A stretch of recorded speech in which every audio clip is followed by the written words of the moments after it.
You are listening to WXRWLP Milwaukee on 104.1 FM and riverwestradio.com on your phone.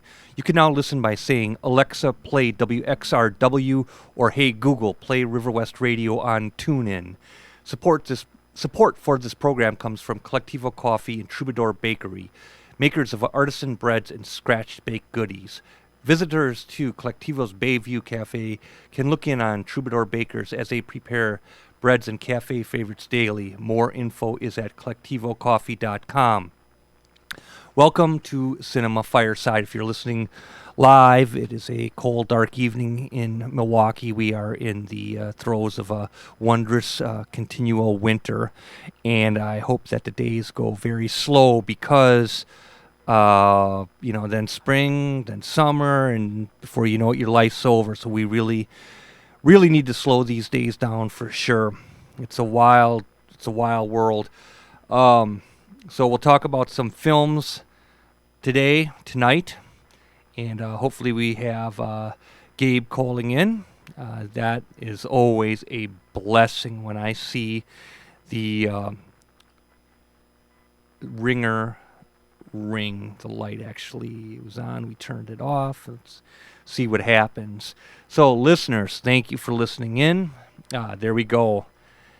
Gabe, you rock, man. You are going to make this a joy. So hang tight, my man, and we'll talk about those films. So, I think it was a weekend basically spent among people, but yet in solitude. Was writing Saturday and Sunday like heck.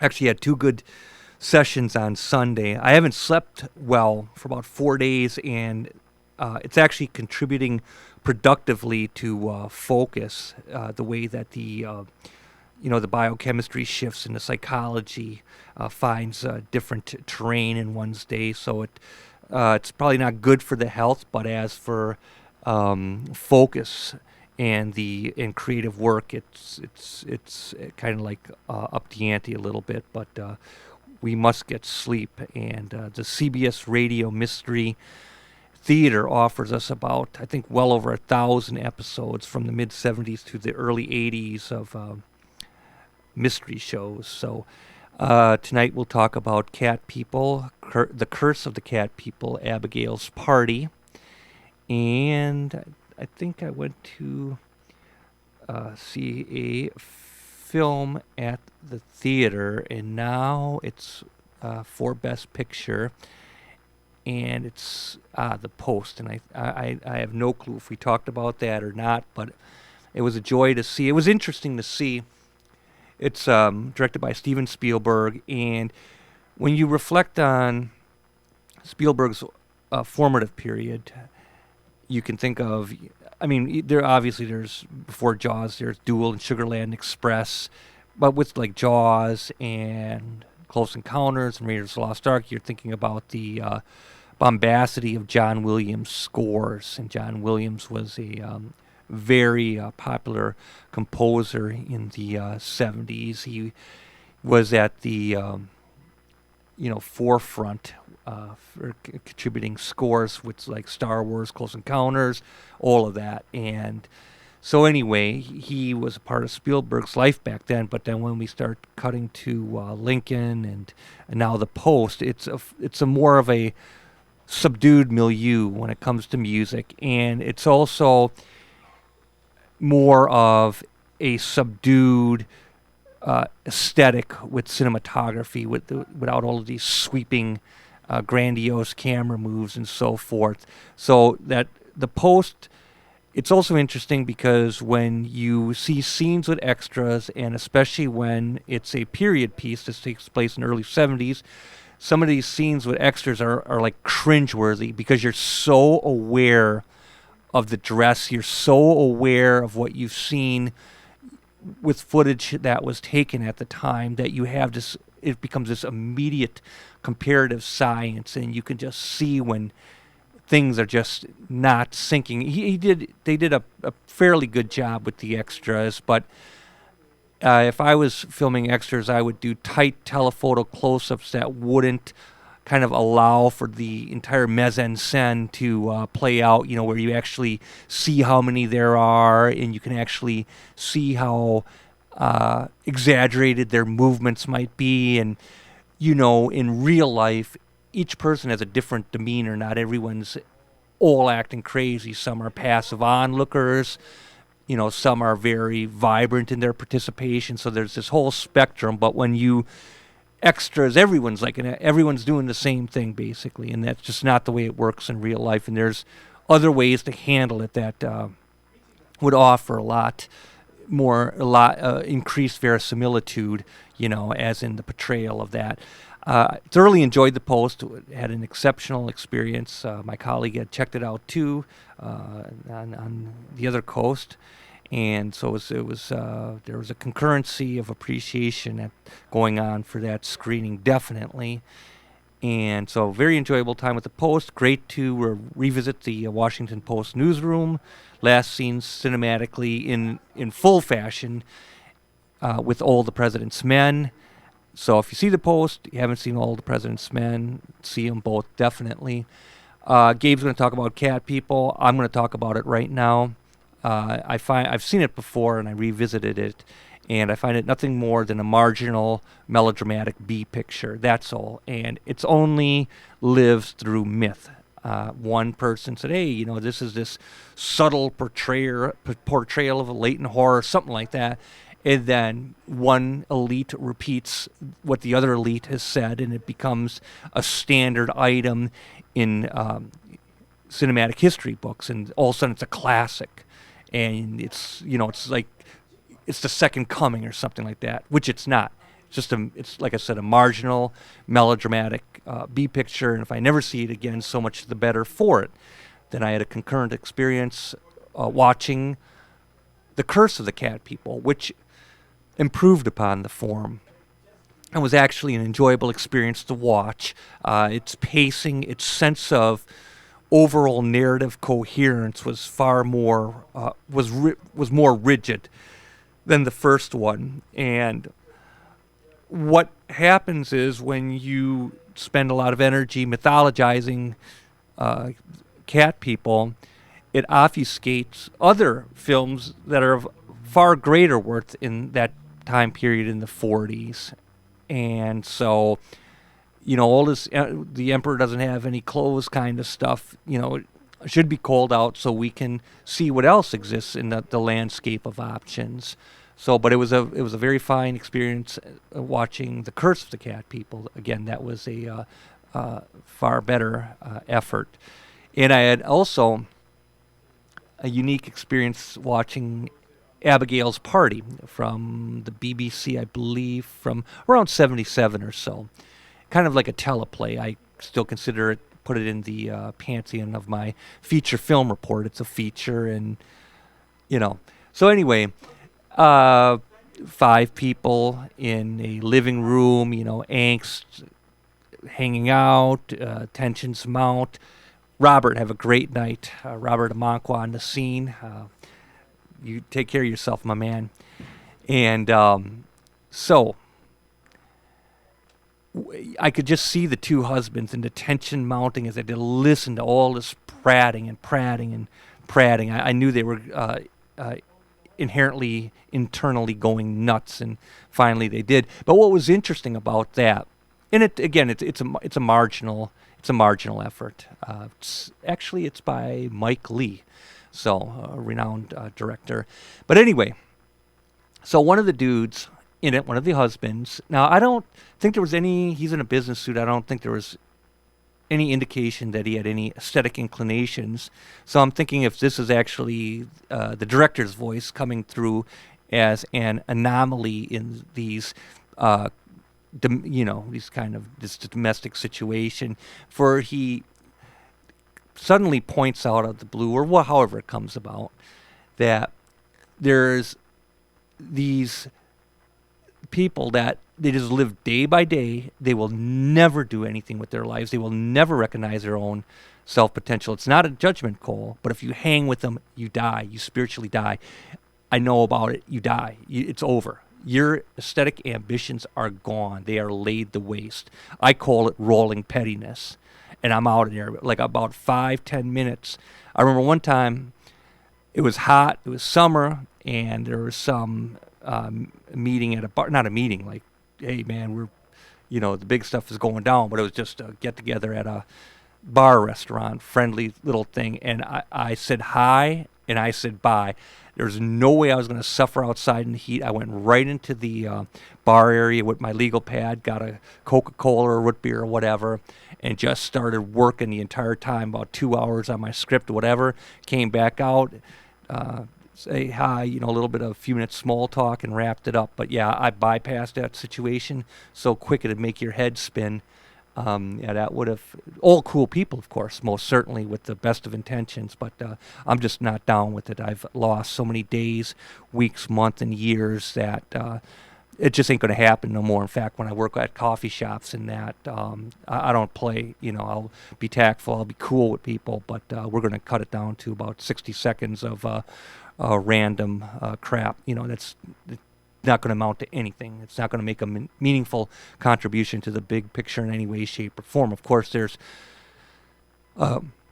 meaningful, healthy socializing, but it has to be kept at bay. It's, you only eat so many cookies, man, and then before it goes south. So well, there you have it. Gabe, one other thing, Gabe, I'm just about to roll with you, my man. So, thanks to my colleague for From the Life of the Marionettes and Ingmar Bergman teleplay. Just astounding to read.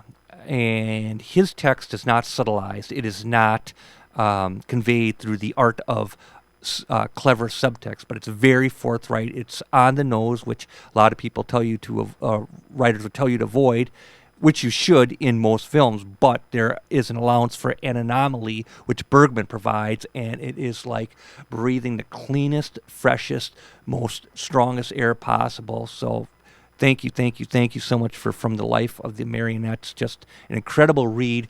So then I switched over, looking at one of the many bookshelves. I have a Paddy Chayefsky collection of his teleplays.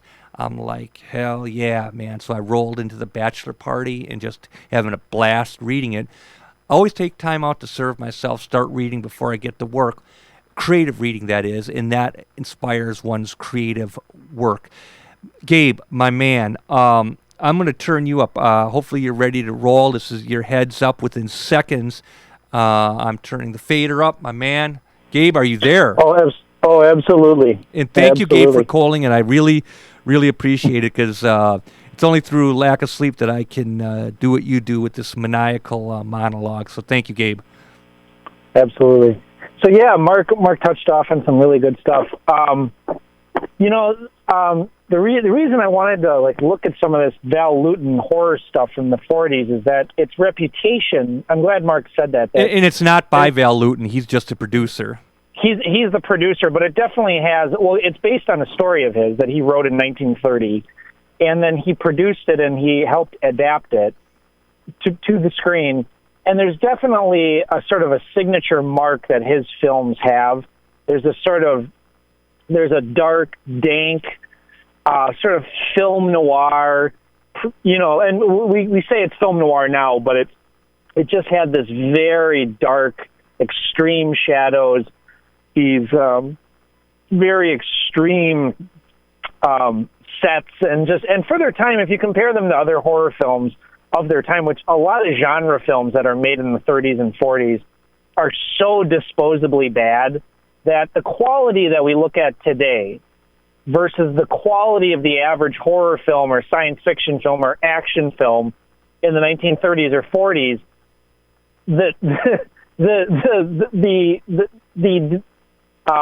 the line of quality, like of what a film critic or of a film scholar in the 1940s, when there's actually subtext, or when there's a performance that goes beyond the so wooden, where it's exploitive, where it just gets to the thrill of there are zombies in this film, or there is a murderer in this film, or there is a vampire in this film. When there is subtext in a horror film in the 40s, that was a rarity, because most horror films were exploitive. They were films that were remakes, that were like very slight remakes of other films or variations on a very thin genre, and they were very quickly made. Poverty Row studios made these very quick, cheap horror films, and they were like, there's a lot of horror films that were tacked on as literal B films.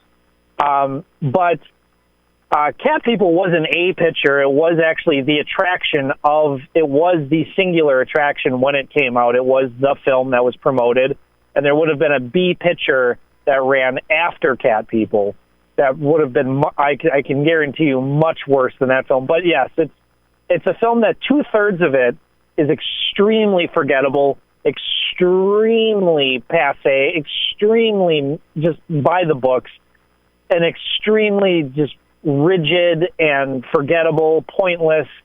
It only serves its baseline plot narrative.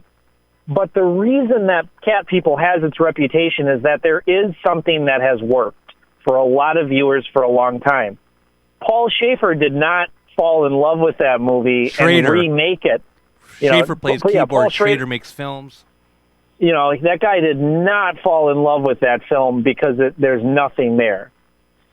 There definitely is. There are these moments. I watched a crisp print of it, and there are sequences where the sound design, the cinematography, the editing, the sequencing, the framing, there's a level of austerity and quality and precision that horror films of that era did not have. And there's also a lot of subtext to the film that, when films had to come out underneath the Hays Code, for films to be about sexuality or desires or about impulse, the way that those themes had to be discussed in films, especially in the 30s and 40s, after the Hays Code is passed in 33, so it sets in late 34. You still see films in early 1934 that have this sort of pre-code, that have pre-code attributes, but it really sets in 34. The Black Cat is definitely one of those films that has these attributes. And like Mark said, there's like a stiffness, a real like marginal quality to these movies where a lot of it is just bad. They're just bad. They don't hold up. There's not much there. And the reason that a lot of these films have a reputation is a wide variety. A, that there's something there that a viewer finds, the subtext. Or B, there's something literally there. There's a look, there's a precision, there's something in the film that stands out. And in other cases, when the film came out originally, it stood out from the crowd of its peers. All three of those apply to Cat People from 1942. I don't necessarily think it holds up to its reputation by I have to agree with Mark. I don't think it holds up by even a small margin to what I was expecting because of its large academic reputation after all these years. The name Val Lewton and the films that he produced comes to represent something that really is sort of vague, and it has a lot to do with just this harsh, extreme black and white photography.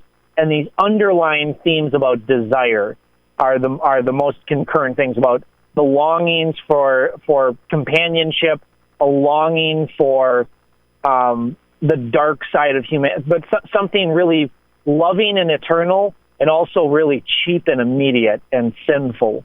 And I think that Cat People is really, the subtext of that film is really interesting, but the fact that it's all subtext, and it isn't necessarily spelled out in this delicious way that you see in the 1960s, especially with films from 1960 to about 1965, where you have more explicit subtext in continuing in more and more fervent subtext, where it grows and it grows and it grows. Where you have films where you can overtly speak about premarital sex, abortion, pregnancy, teenagers having romantic relationships that don't just involve hand-holding, and other themes, homosexuality.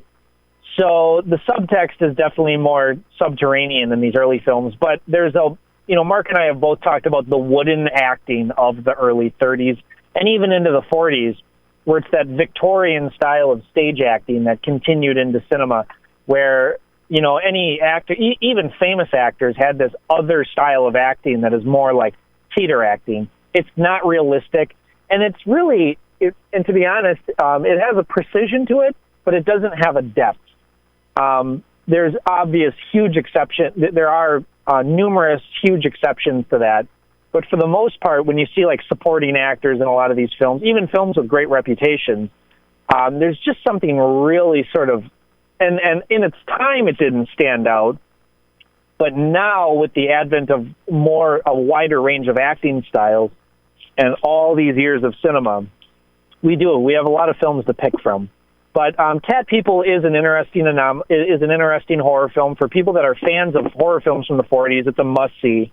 But yeah, it's not one of the greatest horror films I've ever seen, but it has some really interesting cinematography and some interesting moments. But definitely for fans of horror from the 1930s, Bride of Frankenstein, which I also watched for this show, is another film that I've read about for decades, and its reputation stands as one of the best horror films ever made.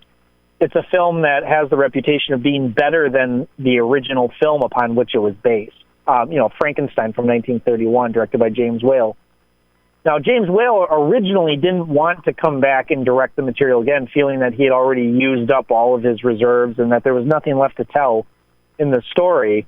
But after some convincing, and after being allowed to have complete control over the general story, and there were various workings of the screenplay, but being allowed to work on the story, he wanted to focus more on the character of the monster and the monster's struggle with identity, with existence, and with loneliness, and ultimately his place in the world.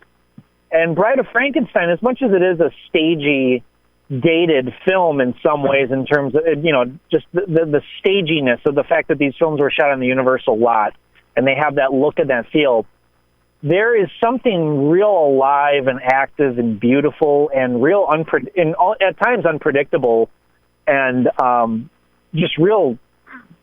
just energetic about the Bride of Frankenstein. It has an energy. You know what, Gabe? Though when you have melodrama in films like that, it works. When you have staginess in Dracula and in Frankenstein, it works because it's the melodrama itself is a contributing factor to the entirety of the film. Absolutely, Mark. I like that you brought that up, because the way that films were paced then, there's a rhythm to them that comes from the arcs of the way that the characters banter, especially using dialogue, and especially using the arcs of the character development being the major momentum and rhythm of the film, of the plot. You have less camera work in movies. Settings take on a different kind of meaning and a different kind of intensity in these films, because the sets, the location, there's a different kind of suspension of disbelief, because the novelty of seeing films was different in the 30s and 40s than it is today, where we have so much material crammed into the frames, and we have so much stuff shot on location in all these locations, and the stuff that isn't, it's like everything doctored with CGI, and stuff you would never think it being doctored with CGI is doctored with CGI, even independent films. So to see a film where it's like it's shot on the soundstage and that is the background, the mats and the set and whatever is presented on the screen as it is shot, with the exception of obvious montage and or juxtaposition to show transitions or sequences, like some more surreal sequences to imply change or perspective. That is the image, and it's meant to be taken literally. So there's an intensity there. There's something really alive and potent. I love stagey films from the 1930s. The Private Life of Henry VIII is a notable key example of that. Yeah, dude, Gabe, you'll never believe this. That's one of the initial films I saw probably some 30-some years ago on a little portable black and white TV and just sat there and Oh, just studied wow. that film. So Wow. yeah, Yeah, it's if you're going to study a film from early Hollywood, like the beginnings of the sound era, that's one of them because every shot is chosen very carefully. You know, if you look at, I mean, how heavy these cameras were, even the difference between studio cameras in the early 30s, like 1930, the difference between a camera in 1930, 31, and the cameras that were being used in 1937, 1938, you can just see, you can see the difference in the image quality, and you can see the difference in the availability of motion. And some of that is due to technique, that technique follows innovation follows technique.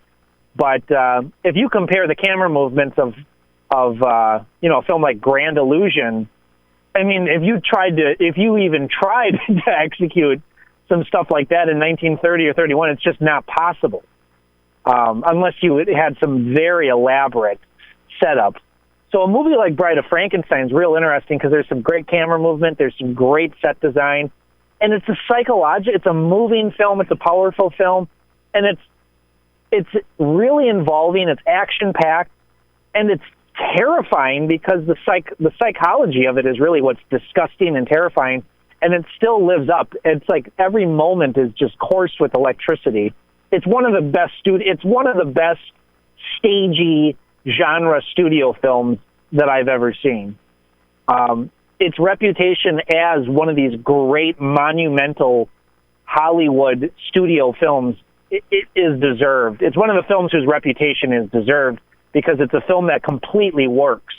Would I say it's like as good as anything that Tarkovsky or Kubrick or any of those these like more avant-garde, real like high concept artists made? No, we're dealing with a plot mechanic film that serves a function, but it's real good. So yeah, I'd recommend these horror films from the 30s and 40s. They're interesting, but most horror films from the 30s and 40s are just real bad, and there's a reason most of them have been forgotten. Right, Mark, but there are good ones, and you know what I have to get to work on, Gabe, is to kind of like compile a synopsis of these various films because you're right. About that, but there are also some gems from that era as well, and I do want to ultimately point those out. Yep. Well, there's a lot of these like psychological film noirs from that era that are not by definition horror films, but that have these elements of true psychological, like Gaslight. Both versions of Gaslight definitely fall into the realm of a horror film. But in its time, it was not a horror film. That would have been like a dramatic thriller. Besides the Ingmar Bergman Gaslight, what's the other Gaslight? I've seen that the one. British one. Okay. No, there's the British one from I believe 1940, and then there's the English one made a few years and I believe the next year it's either I think it's 40 and 41 that they're concurrently made, and Charles, never remember the man that plays the lead in the American version, but he's fantastic, and both versions are incredible. The British version is widely considered to be more psychologically astute, to have better performances. It's more unnerving. It definitely has a thicker tension to it. The American version is toned down in its viciousness, but it's still wild, and it's incredible for a studio film in the States. Rebecca is a film that would definitely fall into this particular category of a film that cannot quite be defined by specific genre, from 1940. One of Alfred Hitchcock's absolute best films. Yeah, it won Best Picture, and it was produced by Selznick.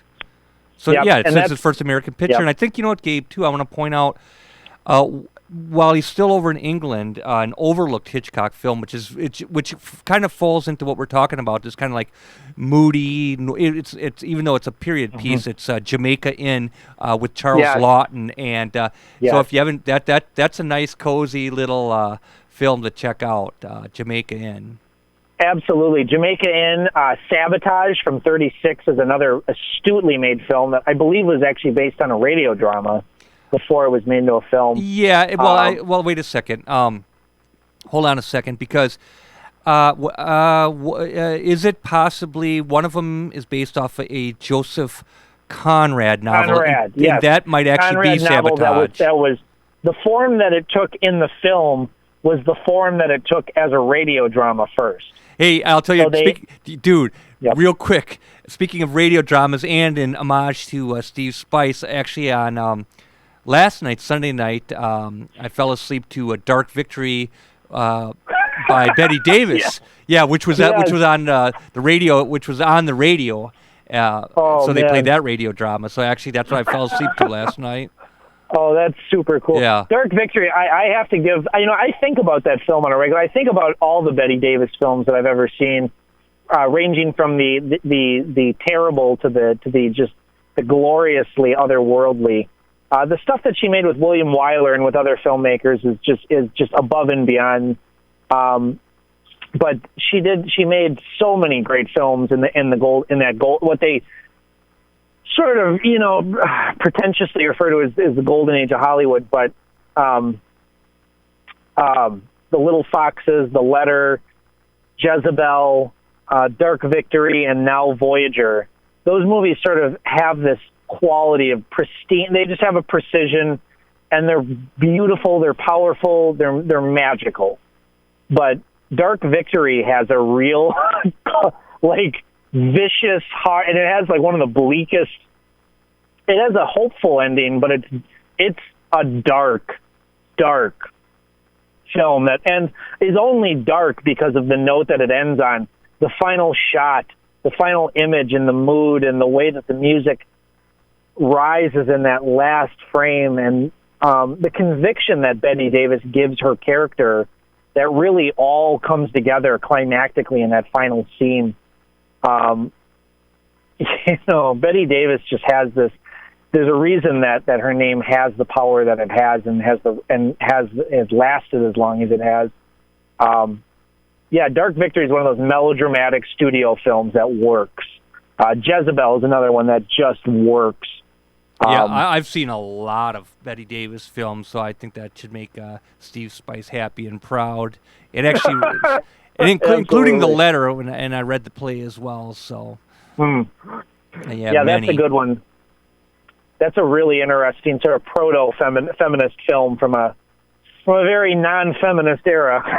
So so. Mark, in the in the interim, I've also seen. I saw Den of Thieves in the theater. 12 Strong, which is for our action film listeners, for our action film fan listeners. Den of Thieves is an admirable take on the heist genre.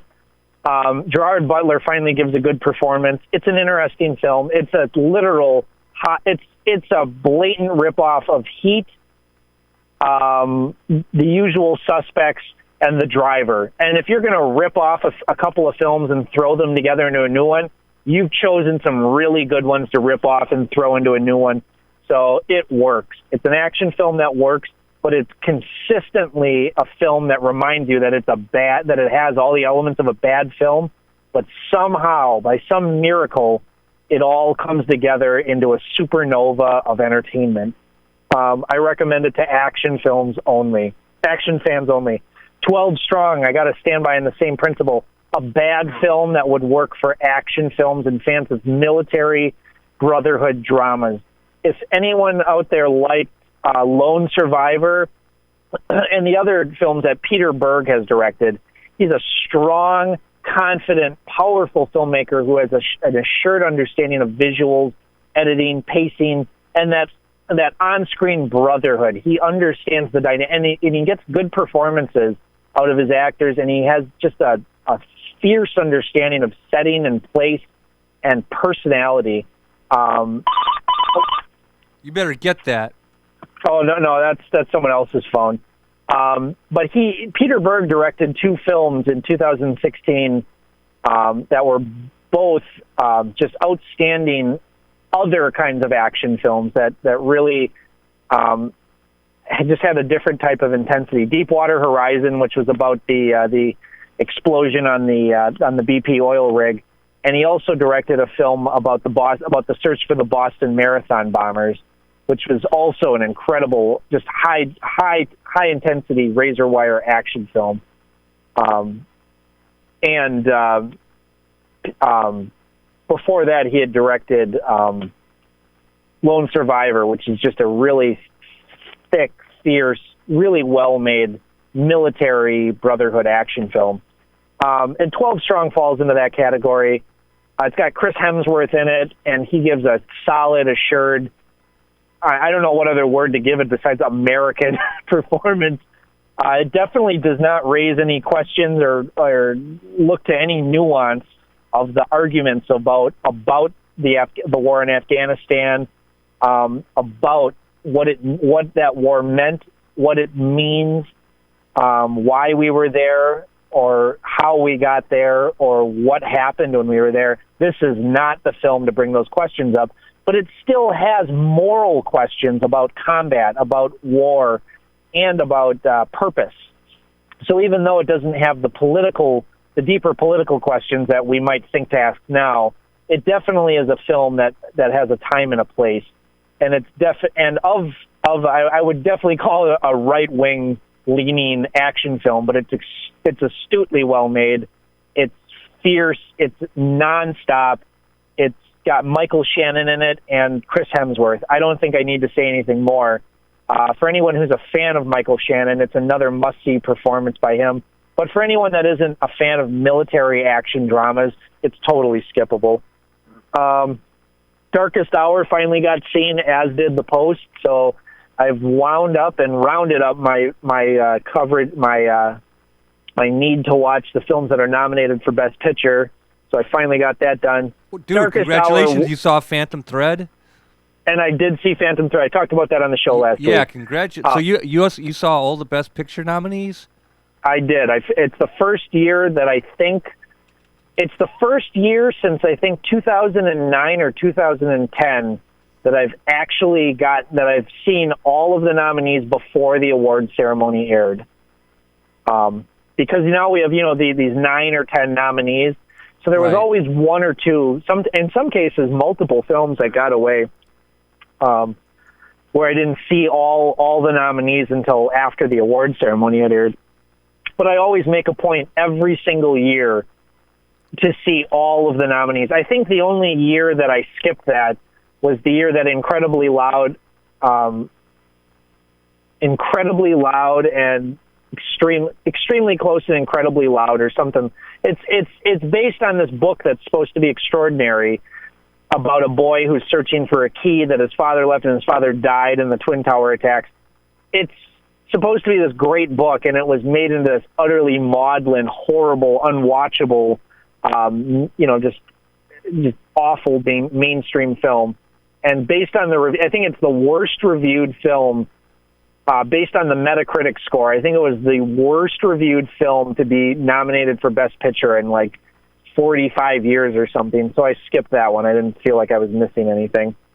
But other than that, yeah, I always try and see the nominees at the very least, and try to see as many nominees before the ceremony airs. So right now, the next goal of action, the next goal is to see all of the documentary nominees, and after that, all of the foreign film nominees.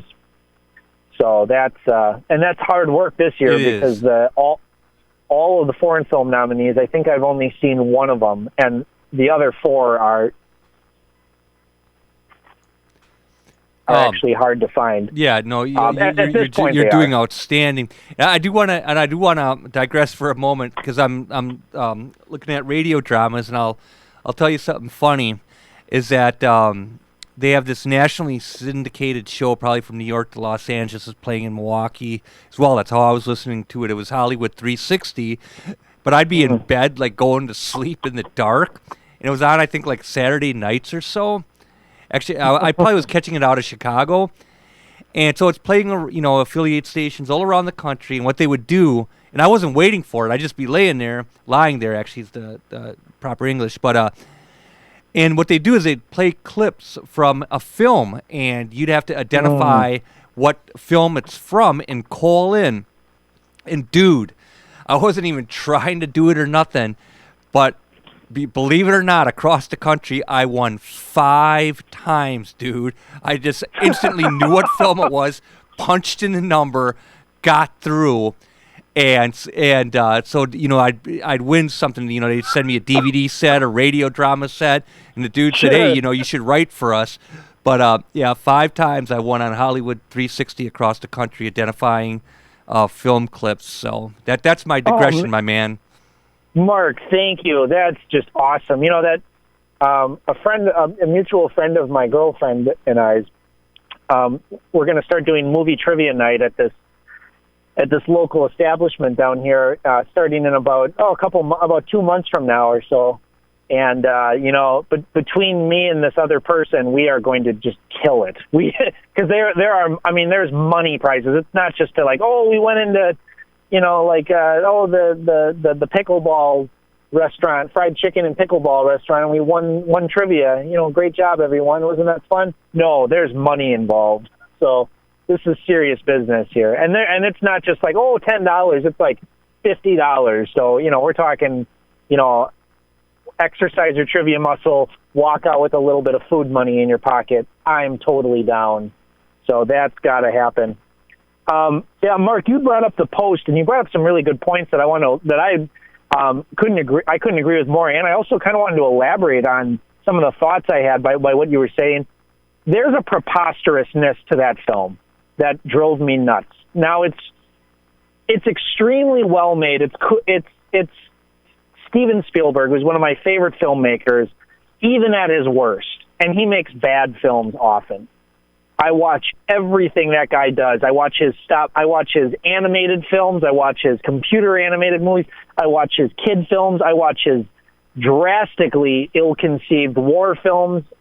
I watch his films and Zav LaPlay, I have to give credit for this. I remember about 12 years ago, when I had first moved to Milwaukee, I was talking about how much I loved Spielberg and how he was this great American filmmaker.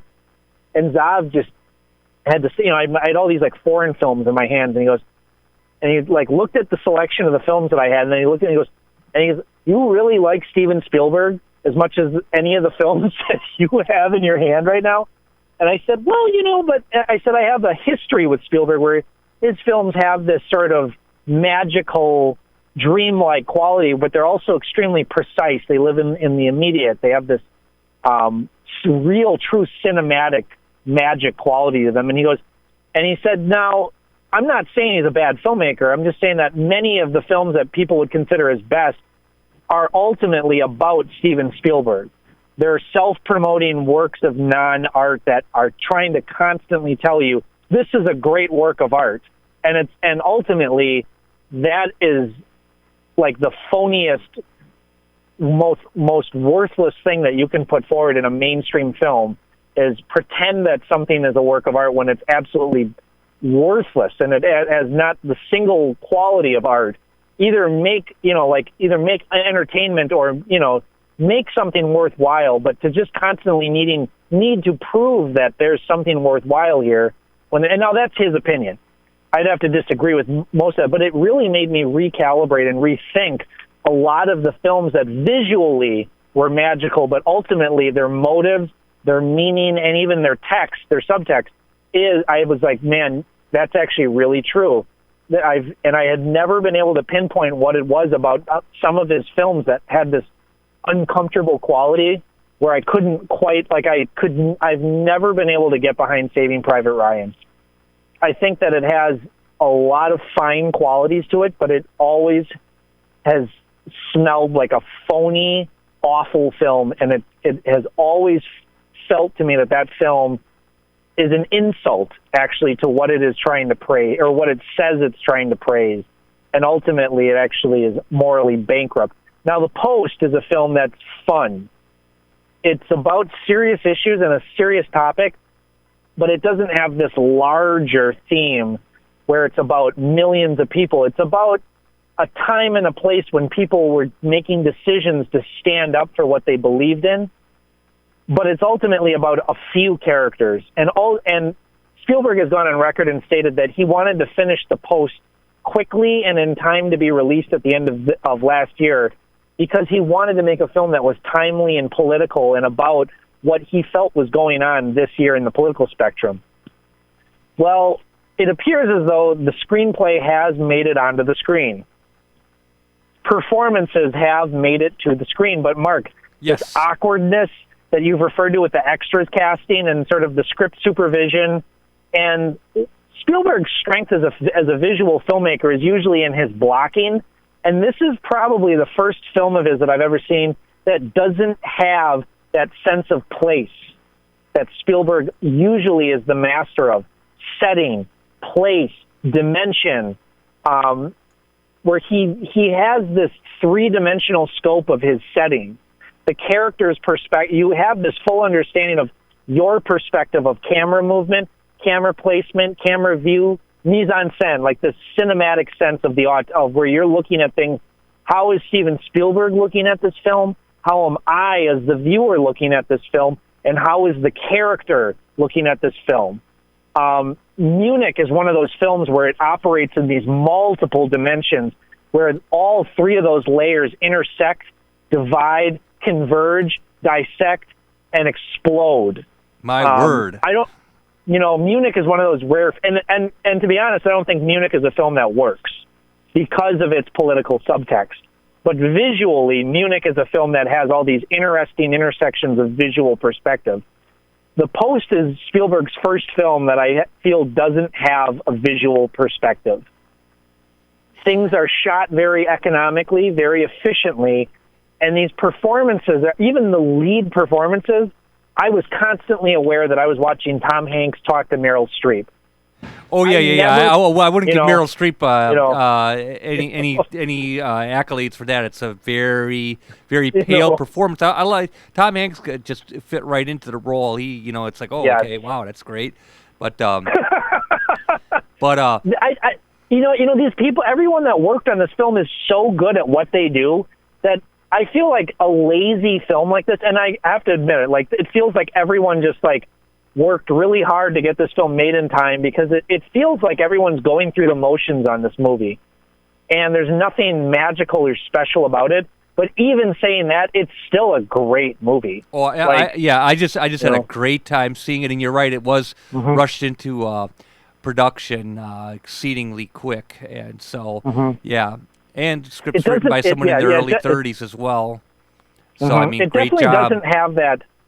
It just doesn't have those layers that Spielberg films have, where there's these other questions that come up, or these other perspectives, it just felt extremely straightforward in one note, and it felt like I was watching like a first draft screenplay, a very good screenplay, but a first draft screenplay nonetheless.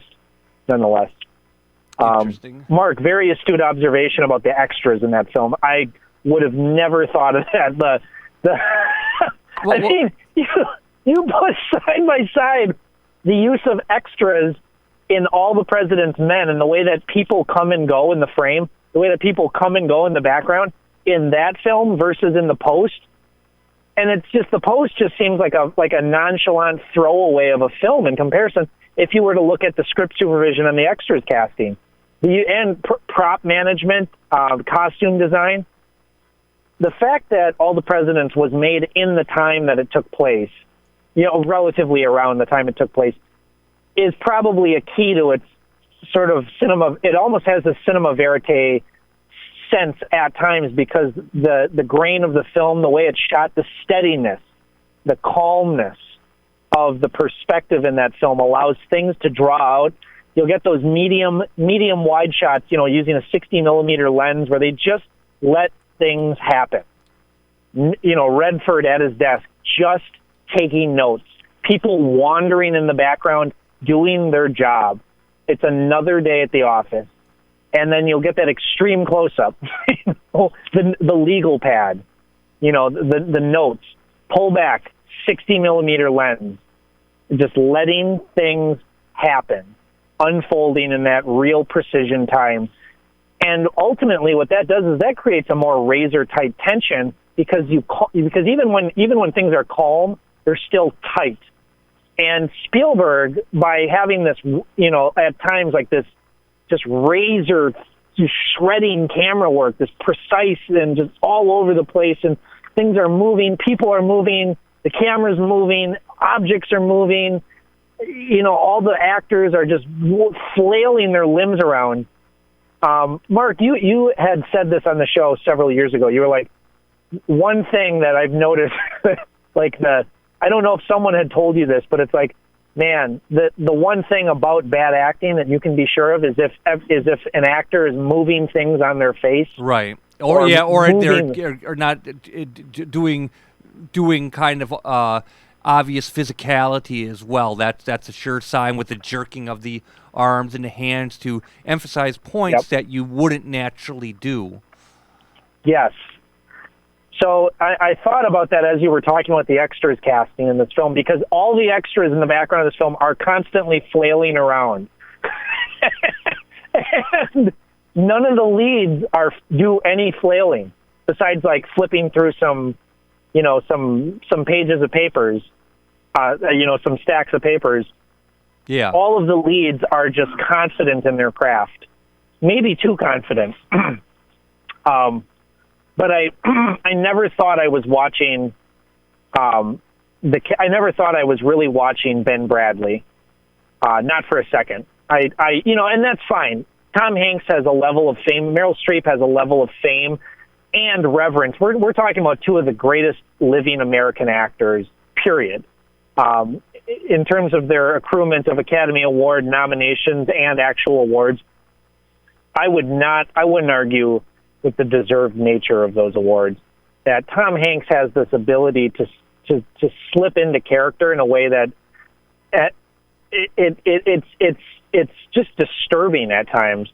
But he also is, as he's gotten older, I've always noticed that he's gotten more to be Tom Hanks than he has those characters early in his career, and that naturalism maybe as a fallback. That character takes precedence. The Tom Hanks character becomes these characters more than Tom Hanks molding himself into a character. I feel like a lot of these performances that I've seen Hanks give over the last 5 years, especially Saving Mr. Banks is probably the big one, where I don't feel I'm watching great acting anymore. Even though it is a great performance, even though I am watching a great actor, I don't feel that I'm watching an actor challenge himself anymore. Mm-hmm. And that's, I guess there is something a little short, and that's one of the reasons that The Post suffers because of that. But you're dealing with people that are such good storytellers and so good at what they do that these aren't really criticisms. Saying like, "Oh man, Spielberg's gotten too good at doing what he does," like it's just absurd. But there definitely is something a little, just one note about this film. But it's very fine. It's very entertaining. And it's mature. And Mark, you and I have both stated this many times. Is there anything, if I'm going to say, a movie is a little bit boring, but what kind of a film is it? Well, it's a mature, thoughtful, intellectual film about a historical subject dealt with in a way that's mature, thoughtful, and intellectual, for people that want to watch movies like that. Well, okay, you could do worse than that. I mean, you could spend your time watching many films that are not going to operate on that level. So I think you can, spending your time watching The Post is not going to be a waste of your time. In fact, you're going to enjoy yourself. Yeah, and absolutely a rewarding experience. Mm-hmm. Mark, I gotta say that I watched a copy of Darkest Hour, mm-hmm. and significantly better than I was expecting. Gary Oldman gives a brilliant performance. There's not really a necessity for this film in terms of the reason before the film was made, nor is there a reason that I can detect for this film being made after having had watched it, but it's delicious entertainment. Gary Oldman is fantastic. All the other actors in the film are fantastic. It's a restrained film, which, even though there's a lot of explosive dialogue in the film, it's a film about restraint, even under fire. It's an incredibly well-shot film. But it's a studio film. It follows these familiar biopic studio rhythms. it just has all the marks of the studio biopic, wartime. How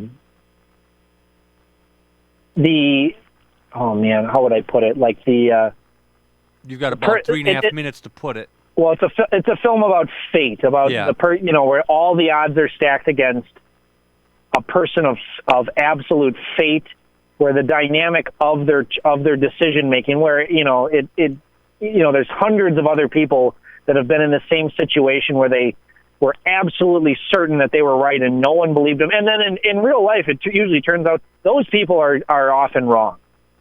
So this conviction that's often made in films, where if everyone would just listen to this person and see, well, no, because this person actually ends up making a lot of mistakes, and it's circumstance and this and that, and because of these other circumstances.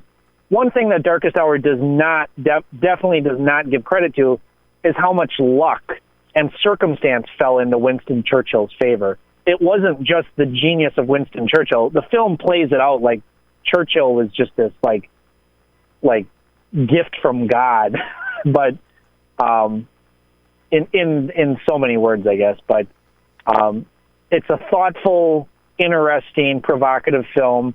It's an unlikely performance for Gary Oldman. I mean, he's in a ton of makeup, but he still comes through. His energy and his gift for acting is still powerful and present. Excellent. And also, I did see Coco. I did see Coco as well, and I have to highly recommend that film. I may get to that next week. Yes, that's one of the best animated films I've seen in years. And I'll tell you what, Gabe, I will try to check out 3 Billboards Outside Ebbing, Please. Missouri. Yeah, it's a little bit tightly packed these next couple days, but I'm going to try to. Mark, I can't recommend that movie enough. It's tightly scripted. It's tightly acted. I think you'll thoroughly enjoy it. And even if you don't, I think your criticisms would be just as interesting to hear as your praise, because it's a film that deserves either. Excellent. Gabe, at the very least, I will check it out, and I just want to say thanks a million, man, for everything, and have a very, very good night, man. Absolutely. Thank you, Mark. We'll check in soon, and thanks everyone for listening. We'll see you all real soon. Thanks, Gabe. Yeah, Gabe Van Handel, just incredible to say the least. And thanks, listeners, for listening in. And yeah, it's a wonderful life if you know how to live it, for sure. And got to get to bed early tonight. Hopefully, we'll see if we fall asleep to maybe something like the CBS Radio Mystery Theater. It's wonderful to be alive, and you can always look back to know how you should live today, and keep that perspective. And if I were you, I would definitely pursue your dreams. You only have one chance at life, and I would really, really, really make the most of it if you're so inclined. I tell you, man, I ain't down with rolling pettiness for hours in living rooms or wherever else that kind of stuff transpires. That ain't gonna happen, man. Just it ain't in the cards, man. So thanks a million for listening. This is Cinema Fireside, and we will be on at the same time next week on WXRWLP 104.1 FM Milwaukee. To hear past episodes, visit riverwestradio.com/shows and click Cinema Fireside.